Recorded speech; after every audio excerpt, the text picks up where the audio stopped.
কংগ্রেস মুখপাত্র চন্দন ঘোষ চৌধুরী বিহারের ভোটের যে ট্রেন্ড, ভোট গণনার যে ট্রেন্ড, সেই নিয়ে কংগ্রেস মুখপাত্র চন্দন ঘোষ চৌধুরী তিনি বলছেন যে এসআইআর এর বিরুদ্ধে মতামত ছিল শুরু থেকেই এবং জানানো হয়েছিল সেটা ইলেকশন কমিশনকে। এসআইআর এর জন্যই বিহারে এই ফলাফল, কংগ্রেসের কার্যত এই ফলাফল সেখানে দেখা যাচ্ছে বিহারে, এমনটা বলতে শোনা গেল কংগ্রেস মুখপাত্র চন্দন ঘোষ চৌধুরীকে। ঠিক কি বলেছেন শোনাবো।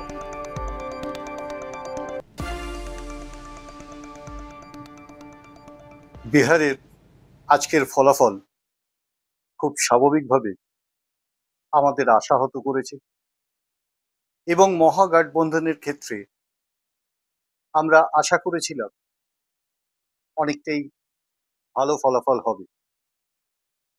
ঠিক এই মুহূর্তে দাঁড়িয়ে এটা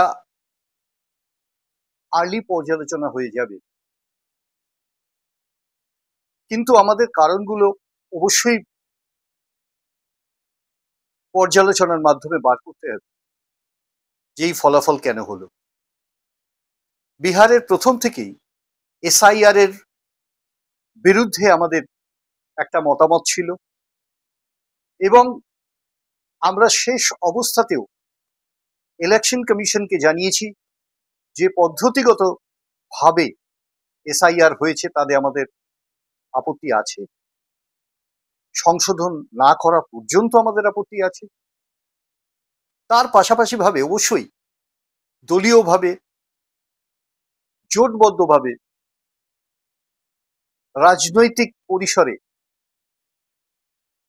আমাদের বিভিন্ন ডিসিশন হয়তো নির্ভুল ছিল না, আর সেই কারণে আমাদের এই ফলাফল মেনে নিতেই হবে।